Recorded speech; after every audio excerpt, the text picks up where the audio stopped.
Lana Parrilla, you must be having an absolute ball playing the evil queen on Once Upon a Time. I'm sure you asked it all the time, but really, you must be having a real blast. I am. It's a tremendous amount of fun. I never thought I would ever play a Disney iconic character, and I never saw myself playing a princess at that. So playing the evil queen has been a dream gig. It really has on so many levels. Hmm. It's a lot of fun. Especially, she's obviously such an iconic character, and we all know her from our childhood. What was your brief when bringing this new spin on such an old classic? You know, the one thing I really wanted to, bring to the character was a humanity, a level of truth, a real person, and not confined by or defined by, that she's a classic, iconic Disney character. Yeah. I tried to really separate the two, just for the sake of storytelling and character development. I thought it was really important to not make her the evil queen, ruled by vanity and revenge. I really wanted her to have the complexities of a human being and the different colors and layers that we all possess. And in order to do that, there was a lot of there was a lot of work involved in the early stages of developing this character, where I couldn't, the pressures of having to play the evil queen from Snow White and the Seven Dwarfs was something that I really had to just put out of my mind. The evil queen is such an over-the-top, larger-than-life character. How important is it for you to have the hair and the makeup and the costumes for you to really get into that character? It's very important. I didn't even realize how much it would play into the part, because during the audition, my hair was as you see it, and I came up with this a very just black top, black stockings, and a big shawl, and that was the costume. And she has evolved over time. I've grown as an artist in playing her, but the character has evolved not only through her costumes, but as the character, and it plays. The costumes have helped me a lot. Putting on those big dresses and feeling the weight of the skirt, and the heels that I wear are about 6 to 8 inches, and they're very high. It gives me like it empowers me. I feel like I'm towering over people. I feel when I'm wearing the dress that I could do so much with it, and it's created a body language for me. Perhaps one of your knights, Your Majesty. No. I need someone adept at murder, bereft of mercy. Someone with no heart. Now you understand. Well, in that case, you need a huntsman. The hair and makeup, and the more dramatic her hair is, to me, I feel like, especially in Fairy Tale Land, the crazier she's becoming. Yeah. It really expressed in her hair and her Yeah. eye makeup. With the Emmys, fantasy TV shows are a bit hit and miss. Sometimes they do well, sometimes they don't. But Once Upon a Time has been so successful, especially for ABC, who was really obviously behind the show. Just renewed it for a second season, so congrats on that, by the way. Thank you. How does it feel? I mean, you've been around for a while. You've been on TV for at least a decade or more. And so you, like most actors, know how hard it is to first get onto a project and then secondly get onto a project that strikes a nerve and is successful. So how does it feel to be on such a buzzworthy show, a water cooler show, and a show that does so well in the ratings? Awesome. I mean, this is my 7th series, and the last show that I had that went into a second season was Boomtown, and that was about 9 to 10 years ago. Yeah. And I know you interviewed Donnie Wahlberg as well, so I don't know if you had a chance to talk about that, but Yeah. Yeah, it's really, it's kind of almost surreal because I'm so used to them getting canceled. I'm like, wait, this is really happening? Like, are you sure? Yeah.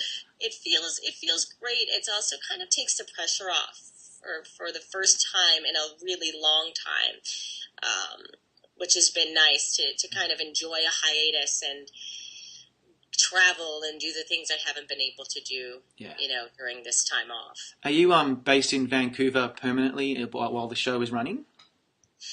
Yes. Yes, I am.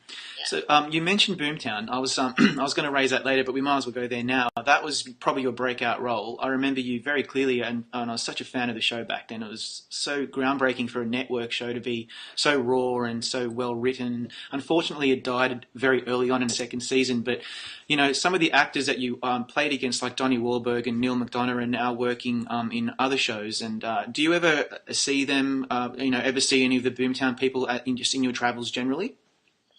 Well, Donnie Wahlberg and Jason Gedrick and I all have the same agent. All right. So we always, keep in touch via IFA, which is Eileen Feldman Talent Agency. So we're always keeping up with one another's career. Yeah. The agency. I haven't seen Donnie in years. Jason I haven't seen in a while, but oddly enough, yesterday or 2 days ago, I was in New York for the upfronts, and I bumped into Vanessa Williams, who joined our second season of Boomtown. And it was really nice to see her. I haven't seen her in about 9 years, and we had a really nice catch-up. So, and she's doing really well. She's on that new ABC show with Terry O'Quinn. Yeah, so that's right. It was nice to see her, yeah. Now, back to Once and Again, before Once Again fans kill me. The Evil Queen, you could say, if you wanted to take it into a certain direction, you could be a real scenery chewer. Like it's ripe for that type of acting. Are you dialing it back? Are you told to dial it back? Are you told to just go crazy? Like, what is the direction that you're usually given for this character? Well, I'm not given much direction. Fortunately, my producers are really happy with what I'm doing, and that's a huge validation. And so that gives me a lot of confidence to continue doing the work that I'm doing. But there are moments when I'm slightly confused about the tone or change of emotion or something within, especially Regina. I've had more challenging moments with her. Yeah. And when those moments occur, I call my producers and just have a creative conversation about a particular scene and where the character is going, and that seems to be very helpful. Yeah. And you mentioned Regina playing the dual roles is a nice thing for an actor to have. There's a couple of other shows on telly that have that luxury, like for instance Fringe has that, and we spoke to Anna Torv and those people, and they love being able to play two different people. What's your take on that? I love it. For me, I've had so much fun working with the voice for each character. Right. Also body language, that Regina's very stoic and still and conservative, and the Queen is just so out there. I could play with her. I can really fly with the Queen. And so I worked a lot on, the body language of each character, really kind of separating the two because I wanted them to be very different. Yeah. When I learned that Regina has the knowledge of, she didn't lose her memory. She knows she's the Queen. It was a bit challenging for me. And I thought, okay, how much of the Queen do I now bring into Regina and Storybrooke? Yeah. And Robert Carlyle and I talked about that a bit, and especially in our scenes, we've been able to throw, in Storybrooke, we've been able to throw a little bit of the Queen and a little bit of Rumple in Regina and Mr. Gold, and that's been fun for us. That's really one of the highlights of those characters, I must say. Now, we usually ask actors if, if you have some luck and you're nominated for an Emmy, you have to pick your favorite episode or your best episode that showcases your performance. And ABC is submitting you in the supporting actress category, which is really smart because you're the only one from the show. And so have you given any thought at all about what your favorite or best episode from the season might be? It varies. I really loved the Stable Boy episode. Yeah. Snow?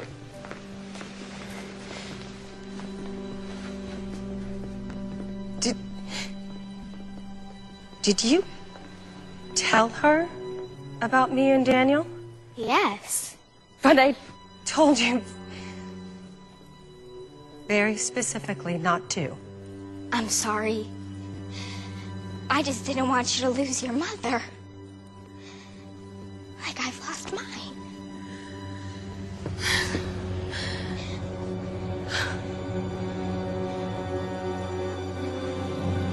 Are you mad?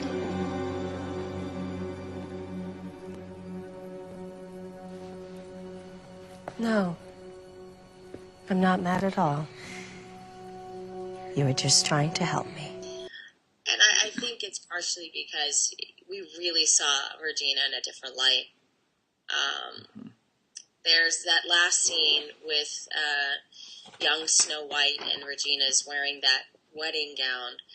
And I have a hard time watching that scene just for myself, because there's a look that comes across my face that kind of creeps me out a bit. Wow.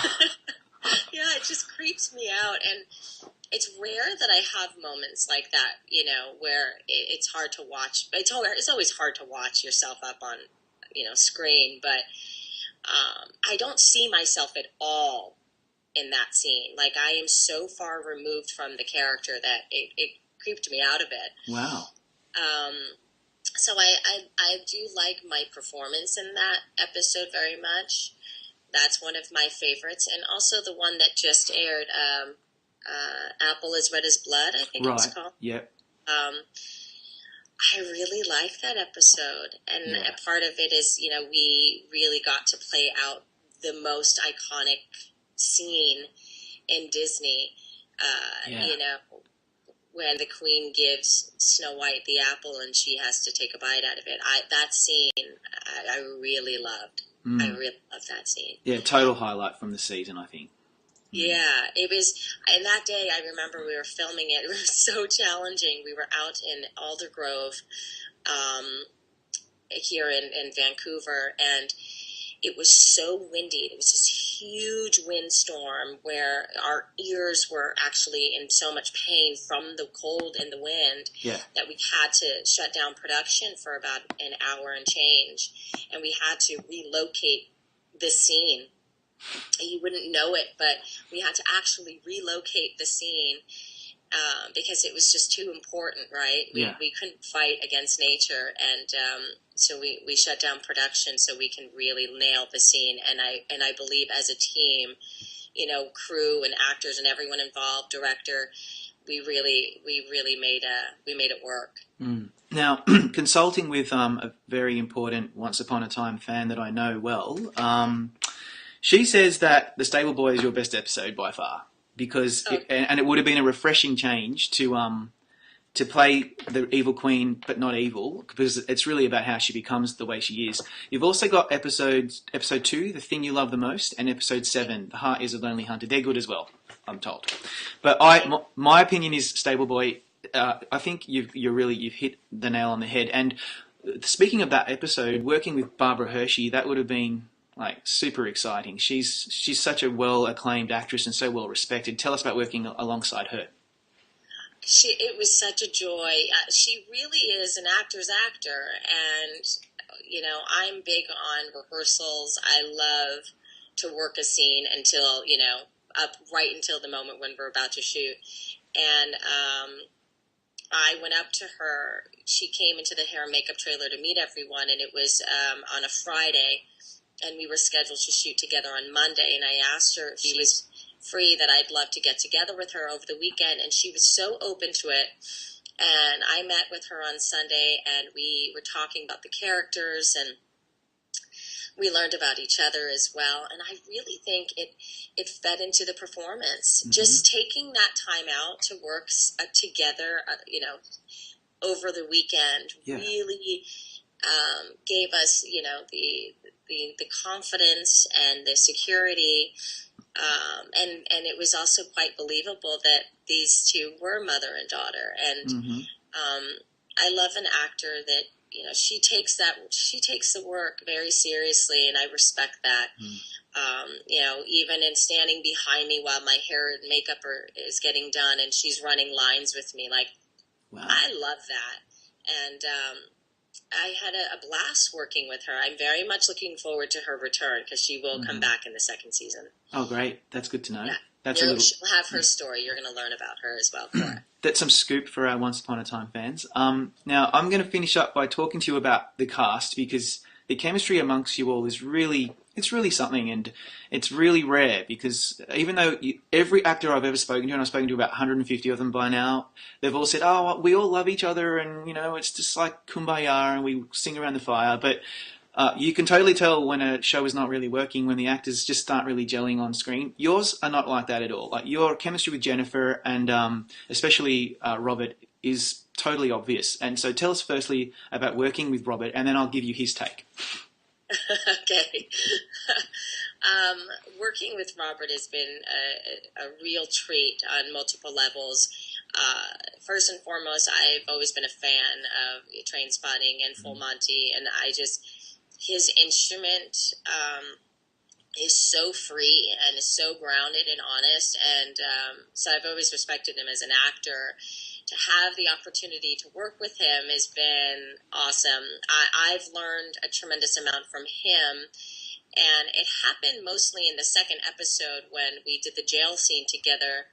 It was our first, scene as the Rumple and the Queen. And I remember having a moment where I flubbed a line, and I went, oh, and he just looked at me and he goes, no, stay here. And I just looked at him and he goes, do it again. And he just kept me so present, and it felt like he was holding me. And I knew that in that moment that I was safe. Yeah. That this actor had my back, that, we can make anything work together. And we, out of that, became really good friends. And, he's become not only a mentor, but like a big brother. Mm-hmm. And I just adore working with him. And we can go anywhere. And I see the performances over each episode, how we keep getting stronger. Our characters are much more complex, but when we're on screen, when we're filming together, there's a level of trust there, so we can really go anywhere. Yeah. Yeah. And there you go. He's one of the best actors I've ever worked with in my career. He says that you're probably his closest best friend on the show, and he adores you and loves working with you, and he gave us all the stuff that I was hoping to hear. But then he said, I put him on the spot, and I said, what would you ask her if you were doing this Skype chat? And he said, ask Lana if the times that you've all spent together at the Waldorf has helped you get into your character and helped you on the show.